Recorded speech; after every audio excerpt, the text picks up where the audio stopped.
Agression rwandaise dans l'est de la RDC, l'Église catholique dénonce à son tour le silence et l'hypocrisie de la communauté internationale. Déclaration du cardinal Fridolin Ambongo au cours d'une messe dite ce samedi. Obsèques de l'ancien président namibien Hage Geingob, Félix Antoine Tshisekedi et Joseph Kabila y ont pris part à Windhoek. Le président en fonction de la RDC et l'honoraire ont rendu hommage à ces panafricanistes décédés des suites d'un cancer. Sommet extraordinaire de la CEDEAO, les membres de cette communauté ont décidé de la levée des sanctions imposées au Niger, des sanctions financières et commerciales contre la Guinée, ainsi que des mesures encore en vigueur contre le Mali. Nouveau journal sur Télé 50, bienvenue à tous. À son tour, l'Église catholique dénonce le silence de la communauté internationale face à l'agression de la RDC par le Rwanda. C'est le cardinal Fridolin Ambongo qui l'a fait savoir lors d'une messe eucharistique célébrée avec foi et prière en faveur de la paix dans l'est de la RDC. Dans l'est du pays, depuis l'Ituri, en descendant vers le sud, en passant par la région de Rwenzori, Beni, Butembo et de façon particulière tout ce qui se passe actuellement autour de Goma, dans les territoires de Yirangongo, de Massissi et de Rutshuru. Cette situation qui a des implications sur la ville de Bukavu en descendant jusqu'à Uvira. Le peuple congolais ressemble aujourd'hui à cet homme dépouillé, roué de coups et laissé à moitié mort par des bandits au bord du chemin.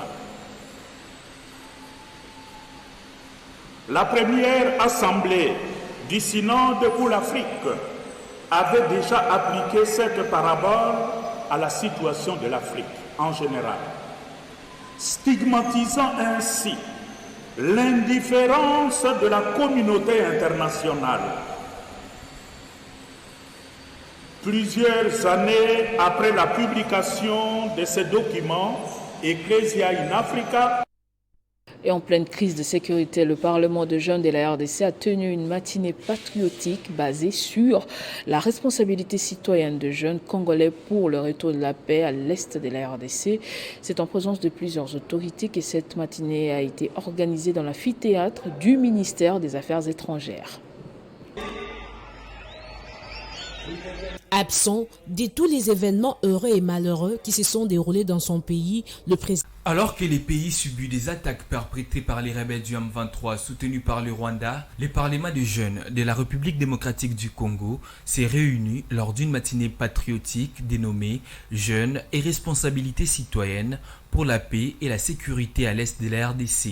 Cette journée a connu la participation de plusieurs autorités congolaises engagées pour le retour de la paix en RDC, notamment les députés nationaux élus du Haut-Katanga, Jethro Muyumbi, qui a sensibilisé les jeunes sur le retour de la paix en RDC. Faire participer le Parlement des jeunes au grand rendez-vous de paix dans la région et dans le monde. Avant de terminer, je voudrais insister sur une idée qui m'est chère et l'unité nationale.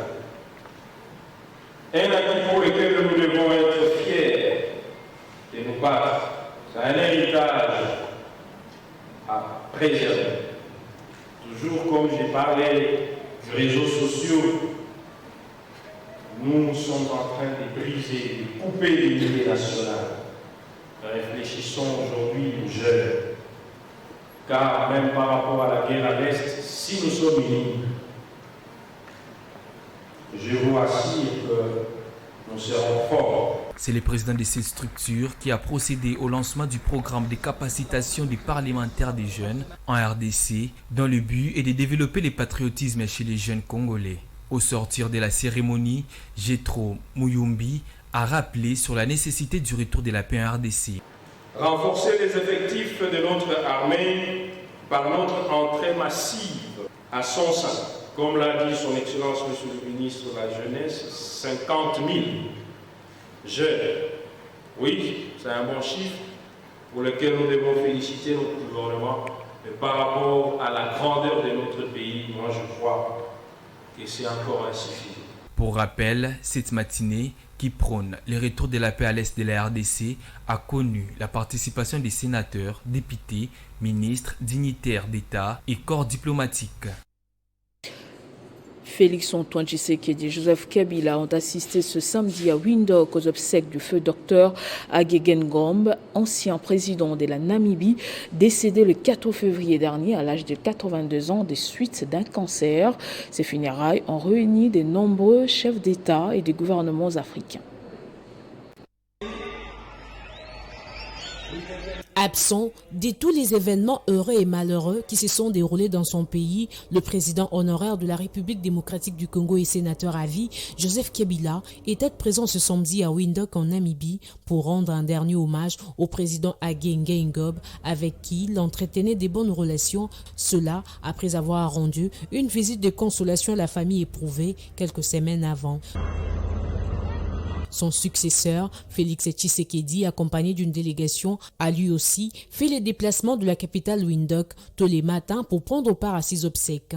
Plusieurs sources parlent déjà d'une première retrouvaille entre Joseph Kabila et Félix Tshisekedi en dehors du pays depuis la passation pacifique du pouvoir en 2019. La cérémonie des obsèques de l'ancien président namibien Agegen Ngombe s'est déroulée en présence de plusieurs autres chefs d'État africains, des représentants des États étrangers ainsi que les membres de sa famille biologique. Ardent opposant dans les régimes d'apartheid en Afrique du Sud et figure de l'indépendance, l'ancien président de la Namibie est mort le 4 février dernier à l'âge de 82 ans à Windhoek où il s'est fait soigner du cancer. L'autorité de régulation des médias a interdit la diffusion des débats télévisés relatifs aux opérations militaires menées par les FARDC sans la présence des experts en matière de défense et de sécurité. Il est également interdit aux médias d'accorder la parole aux forces négatives. Autre chose, le parti politique agissant pour la République continue à enregistrer de nouvelles adhésions. La fondation Godemo Pepe et l'Asbel Milelo et Mboka ont répondu à l'appel de l'autorité morale Guilo Ndomboyo et du secrétaire général du parti Richard Kalele. L'objectif est de consolider les acquis pour le deuxième mandat du président Félix-Antoine Tshisekedi. Chaque jour qui passe, le parti politique agissant pour la République de Guiloando continue d'enregistrer des adhésions massives. Sur la liste de ce jour, Fondation Godemu Pepe et l'ASBL Milelo Yamboka, toutes ont décidé de rejoindre AREP et adhérer à la vision de l'autorité morale des références Guiloando. Toute maison qui ne reçoit pas les visiteurs n'est pas une maison bénie. AREP, c'est une maison qui est créée, une initiative politique prise pour l'intérêt des autres. C'est tous les jours que la population le constate par elle-même et se décide de rejoindre les rangs d'AREP, de venir adhérer dans la vision de Guilo Ndomboyo.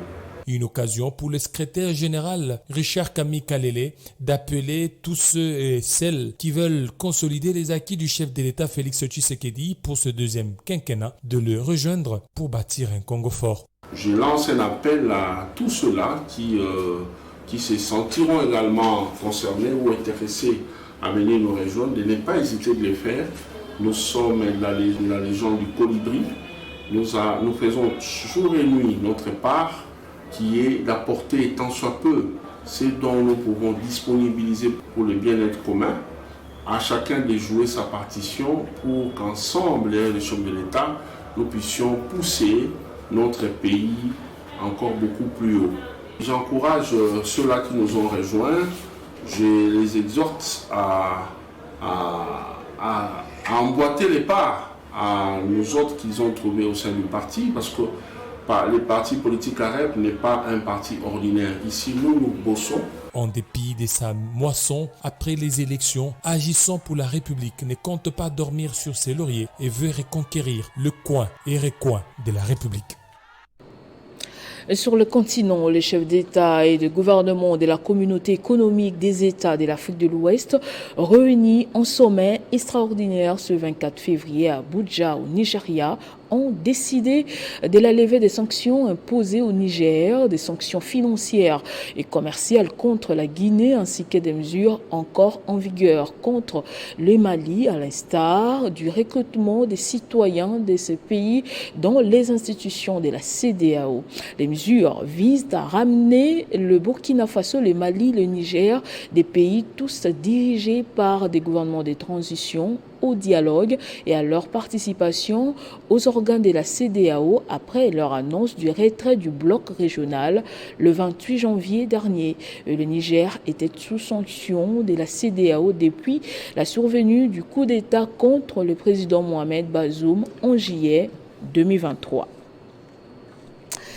En sport, le tout-puissant Mazembe s'est qualifié pour les quarts de finale de la Ligue des champions de la CAF après sa large victoire sur Pyramide FC d'Égypte 3-0 ce samedi au stade de la Kamalondo à Lubumbashi. Ce match comptait pour la 5e journée du groupe A. Mazembe jouera donc son dernier match comptant pour la phase de groupe sans pression et ce sera face à Mamelodi Sundowns de l'Afrique du Sud. Et pour Moïse Katumbi, président du tout-puissant Mazembe, l'équipe de Lubumbashi est abandonnée par le gouvernement congolais. Ça fait 3 ans qu'elle n'a rien reçu. On l'écoute juste après cette rencontre. Je voudrais d'abord sincèrement féliciter nos supporters parce que ce sont des moments très difficiles. L'équipe est abandonnée par le gouvernement. Je crois peut-être l'équipe de Mazembe n'est pas une équipe congolaise. Ça fait 3 ans, comme on a communiqué ce matin, que le gouvernement ne donne plus rien à Mazembe. Malgré ça, on nous interdit même de nous donner le droit de survol. Je crois qu'on doit faire la part des choses. Le sport, c'est le sport. On ne peut pas mélanger la politique avec le sport. Et je dis merci d'abord au Seigneur et surtout à nos supporters qui ont supporté l'équipe du début jusqu'à la fin parce qu'au début c'était très difficile, mais les enfants ont compris avec l'appui du 12e, 13e, 20e joueur, ils ont donné et nous sommes qualifiés ici, mais nous partons déjà de demain en Afrique du Sud pour s'acclimater parce que nous ne devons rien négliger, nous devons chercher la première place. Et ce journal est terminé, place au rappel des titres. Agression rwandaise dans l'est de la RDC, l'Église catholique dénonce à son tour le silence et l'hypocrisie de la communauté internationale. Déclaration du cardinal Fridolin Ambongo au cours d'une messe dite ce samedi. Obsèques de l'ancien président namibien Hage Geingob, Félix Antoine Tshisekedi et Joseph Kabila y ont pris part à Windhoek. Le président en fonction de la RDC et l'honoraire ont rendu hommage à ce panafricaniste décédé des suites d'un cancer. Sommet extraordinaire de la CEDEAO, les membres de cette communauté ont décidé de la levée des sanctions imposées au Niger, des sanctions financières et commerciales contre la Guinée, ainsi que des mesures encore en vigueur contre le Mali. Merci de nous avoir suivis de partout. L'information reste en continu et à temps réel sur votre télévision.